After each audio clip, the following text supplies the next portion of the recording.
네, 오늘 복음계의나 13번째 나갑니다. 근데 응답에 대한 이해는 또 두 번째예요. 두 번째 나가는데 정말 응답에 대해서 성경적으로 회복되지 않으면요, 우리는 잘 믿는다고 하면서 다른 길로 가게 됩니다. 자, 그래서 이 응답에 대한 이해가 아주 중요한데, 지난주 거가 첫 단추로 응답의 이해 첫 번째로 제일 중요해요. 요게 돼야 이제 그 다음 단계 이제 이렇게 진행이 될 겁니다. 응답 이해, 진짜 응답은 뭐냐면요, 우리가 하나님이 우리를 어떻게 창조하셨죠? 요 창조 상태, 요것만 가지고도 우리는 응답이 이해가 될 겁니다. 왜냐하면 창조 자체가, 우리가 그 아담을 봤어도, 요걸 봐보라. 아담을 봐도 알잖아요.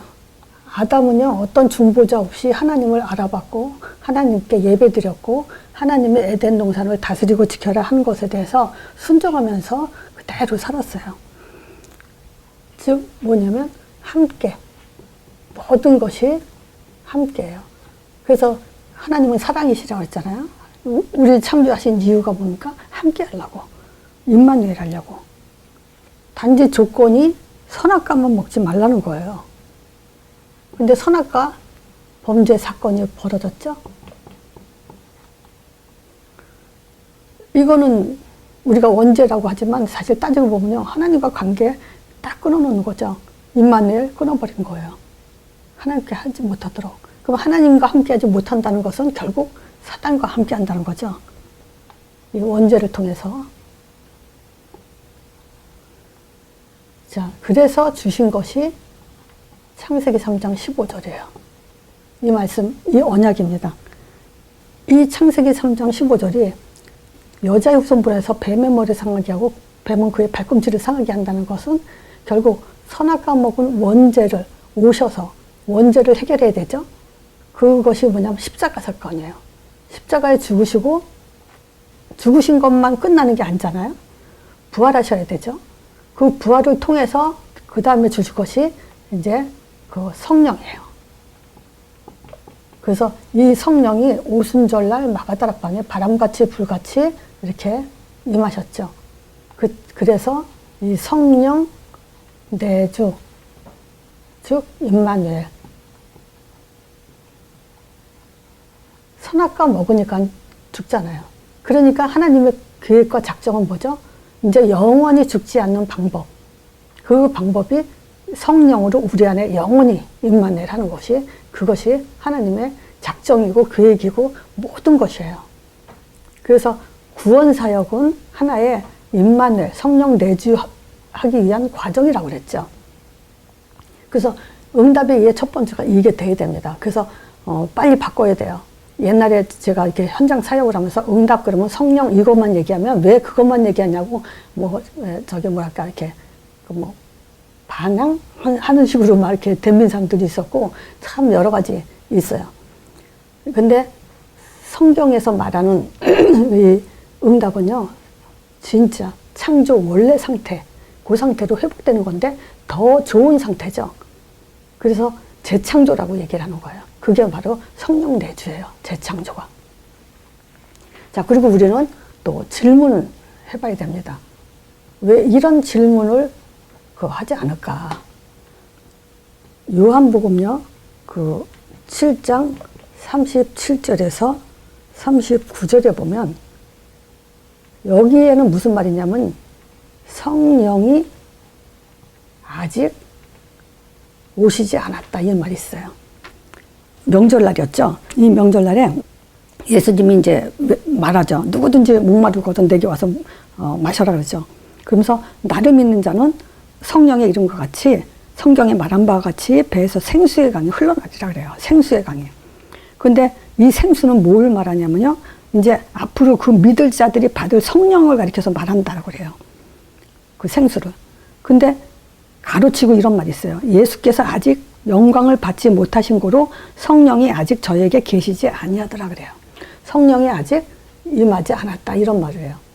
그러면 생각해 보세요. 성령이 아직 안 왔다는 건 이때 당시에 성령이 있었을까요? 없었을까요? 우리는 삼일체 하나님을 믿죠? 창세 전부터, 처음부터 우리는 삼일체 하나님이에요. 하나님, 예수님, 성령님. 근데 성령이 없다고 얘기하는 건 말이 안 되죠. 자, 그래서 여기에 대한 질문을 우리가 가져야 됩니다. 이 성령은 무슨 성령을 말하는가? 그래서 첫 번째가, 일단은 이겁니다. 어떤 성령이냐? 오순절날 마가다락방에 우리 안에 영원히 내주하기 위한 성령.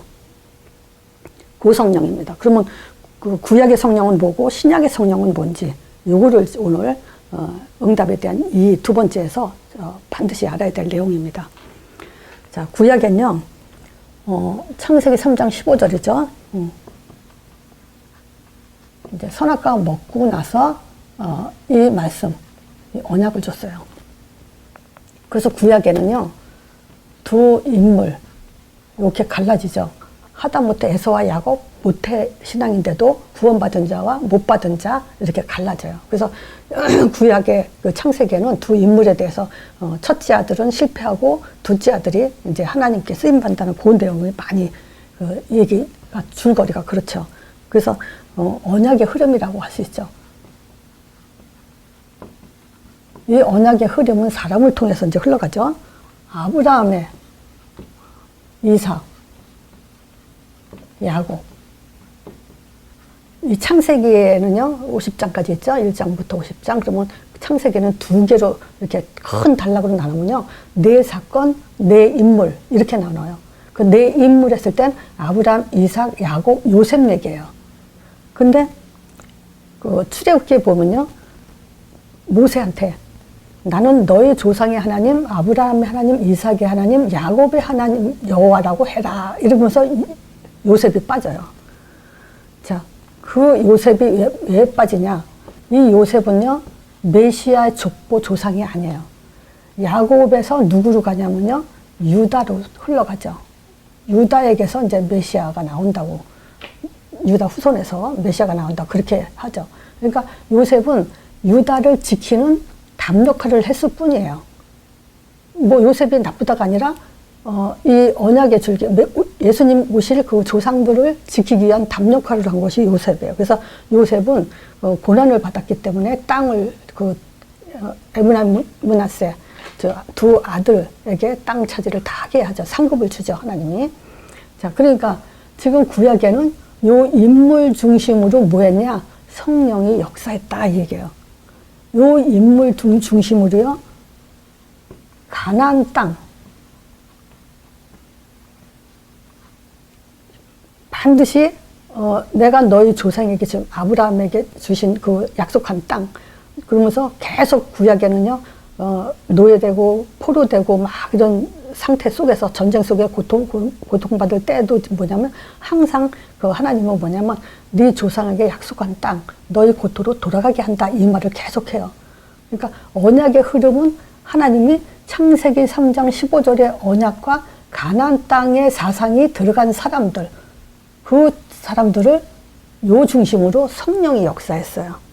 그리고 이스라엘 백성 아브라함의 후손들이죠. 노예로 가잖아요. 그럼 노예로 가서 노예로 살게 했을까요? 어디서? 애굽에서.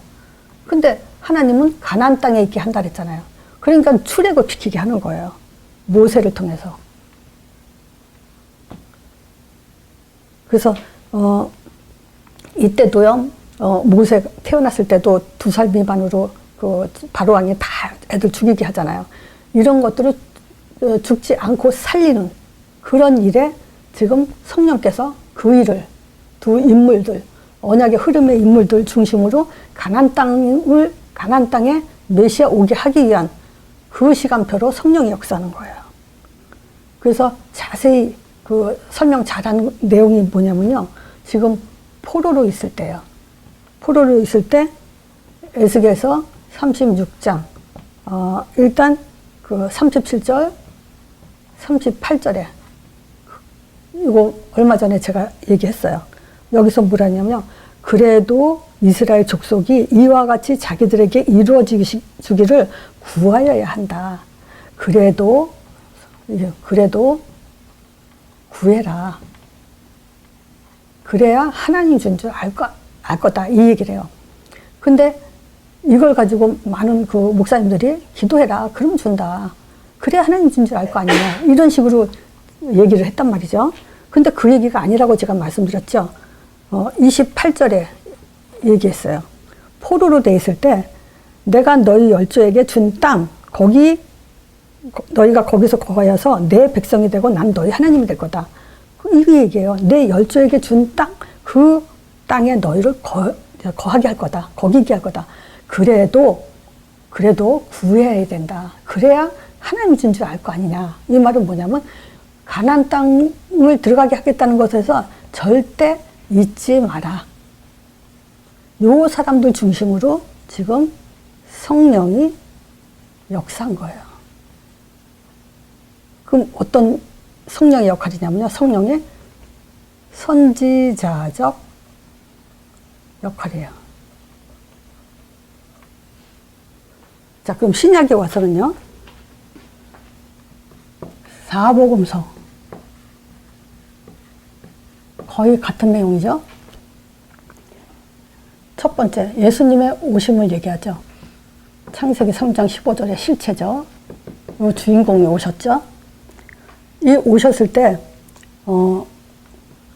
동방박사 세 사람이 예수님을 탄생을 영접하기 위해서 갈 때 누구죠? 헤롯이 예수님 탄생에 유대인의 왕이라는 그 말에 이제 예수님을 죽이려고 하죠. 근데 보세요. 사단은 이게 이제 헤롯이 왕의 자리에 있는 사람이 왕의 자리 뺏길까봐 시기질투로 죽이려고 하는 것 같지만 사실은 사단은 메시아를 지금 십자가 이 사건을 이루지 못하게 하려고 막는 그런 일을 하죠. 그럼 뭐겠어요? 성령께서는 뭐 하겠어요? 그 일을 막지 못하도록 역사하시겠죠. 자, 오심으로써 예수님은 벌써 핍박부터 받는데 마태복음 2장에 벌써 2살 미만 살해, 위협을 느끼죠. 자, 그래서 동방 박사들한테 뭐라 그러죠?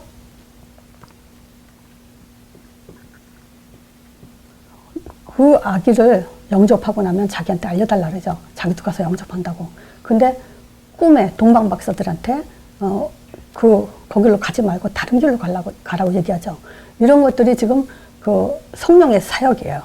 그리고 예수님이 이제 살해 위험을 당하니까 거기 있지 말고 베들레헴에 있지 말고 애굽으로 내려가죠. 그래서 내가 지시할 때까지 있으라고. 이런 것들이 다 지금 성령의 사역이죠. 그리고 예수님이 오셔서 이제 사역을 하면서 요한복음 5장에 보면요.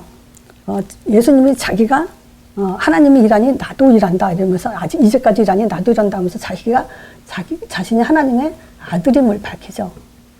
그랬더니 유대인들이 뭐냐? 참남하다 그래요. 참남죄. 참남죄는 뭐냐면 하나님을 모독한 죄예요. 네가 어떻게 하나님의 아들이라고 하냐? 그러면서 예수님은 또 뭐였죠? 안식일마다 안진뱅이 일으키기도 하고 소경을 눈뜨게 하기도 하고 또 38년 된 누운 환자를 일으키기도 하고 치유를 하는 거예요, 자꾸. 그러니까 안식일 일한다고 해서 너는 지금 죄인이다. 어떻게 죄인이 안식일을 일하는 거 보니까 너는 죄인이다. 그러면서 안식일 날 일하는 것 때문에 이제 예수님을 잡아 죽이려고 하죠. 자, 그리고 누가복음 15장 1절에서 3절. 네가 유대인의 왕이냐? 요게 지금 예수님을 잡아 죽이려고 하는 그 죄명이에요. 예수님 십자가 못 박혀 죽으셨을 때 죄명이 뭐냐면 바로 이런 것들이에요. 유대인의 왕이라는 거. 그러면서 예수님은 십자가를 향해서 가시죠. 자, 십자가를 향해서 가시면서 요한복음 2장 4절에 보면요. 가나 혼인잔치 때 그 포도주가 떨어진 사건이 있죠. 그때 이제 예수의 모친 마리아가 그 얘기 하잖아요. 포도주가 떨어졌다고. 그러니까 예수님이 이때 하신 말씀이 뭐라고 얘기하냐면요. 그게 나와 무슨 상관이 있냐고 얘기해요. 그러면서 뭐냐? 내 때가 아니다. 이 얘기를 해요. 그래서 이걸 내용을 잘 모르면요. 이게 지금 동문서답 같죠? 포도도 떨어졌다는데 내 때가 아니다. 이 얘기가 뭘까? 내 때가 아직 이르지 않았다. 이 얘기를 해요. 이뿐만이 아니고 요한복음 7장에도 초막절이죠. 이 초막절에도요. 지금 그 예수의 형제들이 예수를 믿지 않죠. 그래서 자기를 드러내면서 지금 유대 땅에 와서도 자기를 드러내서 일을 해라. 이런 얘기를 해요. 자, 그러면서 이때 뭐라고 얘기했냐면요. 나는 아직 이르지 않았다. 때가 이르지 않았다. 여기서도 내 때가 아직 아니다. 너희 때는 항상 있지만 내 때는 아니다. 이런 얘기를 해요. 이게 무슨 말이냐 하면 요한복음 17장에 이제 결국 무슨 때를 얘기하냐면요. 6월절이요. 때가 이르렀사오니 하면서 뭐냐면 예수님은 6월절을 향해서 가고 있는 거예요. 그러니까 지금 이 성령의 사역은 뭐냐면요. 예수님이 오시면서 지금 십자가에 이르는 그 일에 전격적으로 지금 일을 하세요. 그래서 예수님이 안식일날 일하면서 도망 다닐 때도 뭐냐면 6월절날 돌아가셔야 되는데 6월절 되기 전에 죽이려고 하니까. 그러니까 예수님이 피하고 도망 다니는 거예요. 자, 그래서 지금 이 사역을 보면서 우리가 뭘 볼 수 있냐면요. 이때 신약의 성령의 사역은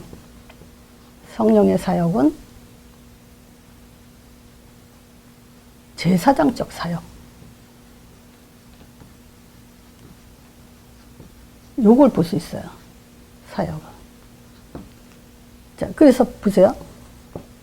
이때 예수 이름으로 예수님이 그러죠. 십자가 지시기 전에요. 사실 예수 이름으로 뭘 얘기하냐면요. 요한복음 1장 12절 영접하면 하나님 자녀가 된다고 얘기해요. 또 사도행전 4장 12절에 뭐죠? 다른 이로서는 구원을 얻을 수 없고 천하 인간의 다른 이름을 구원 얻을 다른 이름을 주신 적이 없다라고 얘기하죠. 요한복음 16장 14장 26절에도 보혜사 곧 아버지께서 내 이름으로 보내실 성령을. 지금 뭐냐면 예수님이 십자가 지기 전에 계속 뭐냐면 이 성령에 대해서 계속 얘기를 하는 거예요. 성령에 대해서.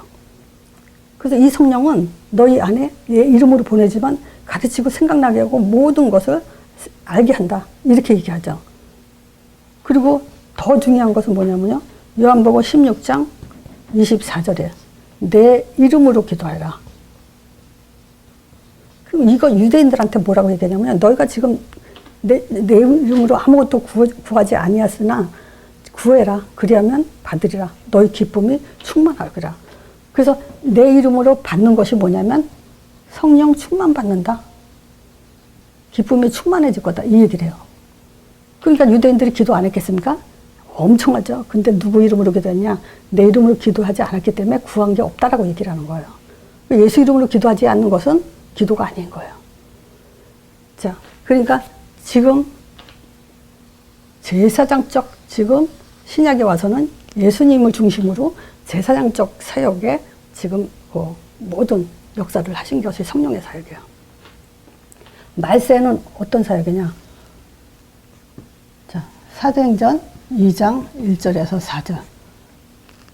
1강에도 말한 것처럼 응답에 대한 이해 첫 번째 뭐겠습니까?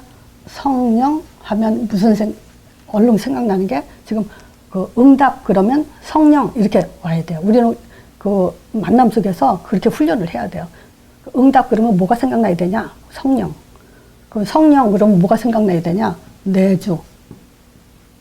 이건 뭡니까? 임마누엘 얘기하는 거예요. 이게 다예요. 이게 사실 구원의 완성이고 또 응답도 완성됐고요. 계시도 완성됐어요. 더 이상 알려줄 게 없어요. 그래서 이제 다 이뤘으니까 가라는 거예요. 전도하라는 거예요. 이 성령에 대해서 요거는 응답 첫 번째 놓치지 말아야 될 거고 두 번째는 뭐냐면요. 사도행전 1장 8절이에요. 이건 뭐냐면요. 권능. 자, 마가다락방에 임한 성령은요. 마태복음 16장 28절에 베드로가 주는 그리스도시요 살아계신 하나님의 아들이십니다라고 고백했잖아요. 그때 비로소 이제 십자가 짓고를 얘기할 때 베드로가 그림 없어서 그러죠. 그때 사단아 뒤로 물러가라. 네가 어떻게 하나님 일을 생각하지 않고 도리어 사람 일을 생각하냐. 사람의 일은 뭡니까? 사단이 잡고 있다는 거죠. 그러면서 이런 말이에요. 여기 인자가 이제 여기 있던 사람들 중에 인자가 왕권을 가지고 오는 것을 볼 자도 있느니라. 그래서 왕권이라는 말을 해요. 제자들 많은 사람들이 있어요. 근데 여기 섰던 사람들 중에 이 말은 다 받는 게 아니에요. 몇 사람만 지금 왕권을 가지고 오는 것을 볼 자가 있다. 누가복음 9장 27절에는요. 여기 섰는 사람 중에 죽기 전에 하나님 나라가 임하는 것을 볼 자들도 있다. 이 얘기를 하죠. 마가복음 9장 1절에는요. 여기 섰는 사람 중에 하나님 나라가 권능으로 하나님 나라가 권능으로 임하는 것을 볼 자들도 있다. 이런 얘기를 해요. 그게 뭐냐면요. 바로 오순절날 임한 이 성령은요. 왕적 성령이에요. 왕적 그 성령의 사역. 이렇게 좀 구분할 수 있어요. 근데 이걸 왜 구분을 하냐면요. 이제 우리 안에 성령이 있는 것이 그냥 성령 내조, 뭐 하나님 자녀다 이런 축복 얘기가 아니고 베드로전서 2장 9절이에요. 우리가 어떤 존재냐 이거예요. 하나님에게 택한 족속이고 왕 같은 제사장이라는 거야. 그리고 어두운 데서 불러내요. 그의 기이한 빛에 들어가게 하신 자의 아름다운 덕을 선전하게 하려고. 그리고 베드로전서 이거는 뭐 우리가 달달 외우고 있어야 되죠. 그냥 기도 속에서 이렇게 늘 누려도 되는 그런 내용이에요. 이 정체성, 정확한 정체성을 가질 수 있는 힘 있는 답이죠. 자, 그래서 응답에 대한 이해 두 번째는 뭐냐면, 그냥 성령 내주, 임마누엘, 그게 아니고 왕권을 가진 하나님의 임마누엘이다. 이렇게 누려야 돼요. 그래서 그걸 한꺼번에 하면은 여러분들이 이렇게 좀 소화를 못 시킬 것 같아서 지금 따로따로 뛰느라고 이렇게 지금 설명을 한 거거든요. 창조 상태. 그게 첫 번째 기도응답이에요. 두 번째가 뭐냐면 왕권. 지금 우리가 보통 사람이 아니에요. 그래서 이 왕권이라는 것은 뭡니까? 지금 우리가 문제, 환경, 뭐 여러 가지 사람들의 말, 사건, 이런 거에 휘둘리는 존재가 아니라는 거예요. 정체성을 알게도 우리가 보통 어떤 응답을 받았는지 아는 존재로 이거 왕권, 권능, 이것에 대해서 지금, 진짜, 이거 안 믿으면 사실은 복음 아니에요. 믿음 아니에요. 이게 믿어져야 진짜 믿음이에요. 초월할 수 있는 답이에요, 이게. 뭐든지.